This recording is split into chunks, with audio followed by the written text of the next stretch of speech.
geri dönemeyenler.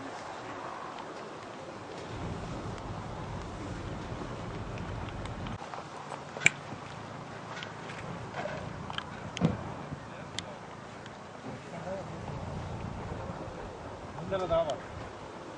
Gerek yok ya.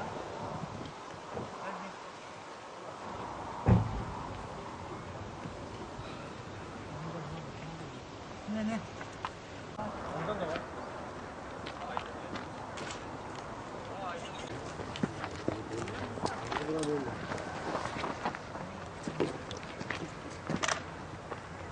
Evet, ben gelen içeriden çıkarsa görüşecek miyim?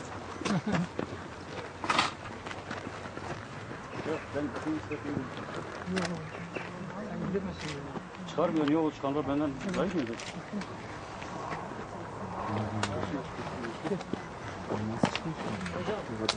Size zaman şeridin diğer tarafına geçeceksiniz. Tamam, şehrin arkasındayız. Gel buraya şey. Bu.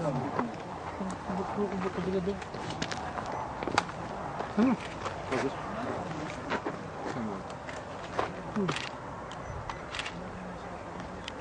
Tamam. Düşmüşte eline Sen de çabuk. bakalım bitmek üzere. Ama söylesin sen ne çıkar? Ya bundan nasıl bir yere şimdi yokmuş.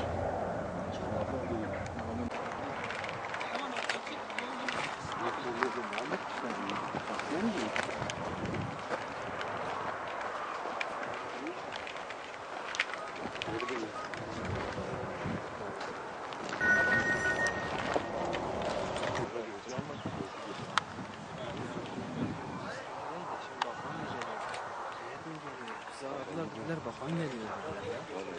Evet. Neyse.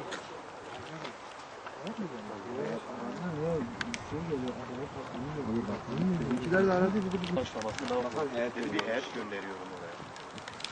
Senin ben sabah kitap vergiyim. O heyet de açıklama yapmaya yetkilidir. Bakanlık açıklama Evet geliyormuş. Bakan değilmiş ya. Ben sırf laptopları buraya buradan girelim. Şu görüntüyü geçmemiz lazım öncelikle. İşte laptopları buradan girelim. Heyetse heyeti şey yapmaya gerek var mı artık çekmeye?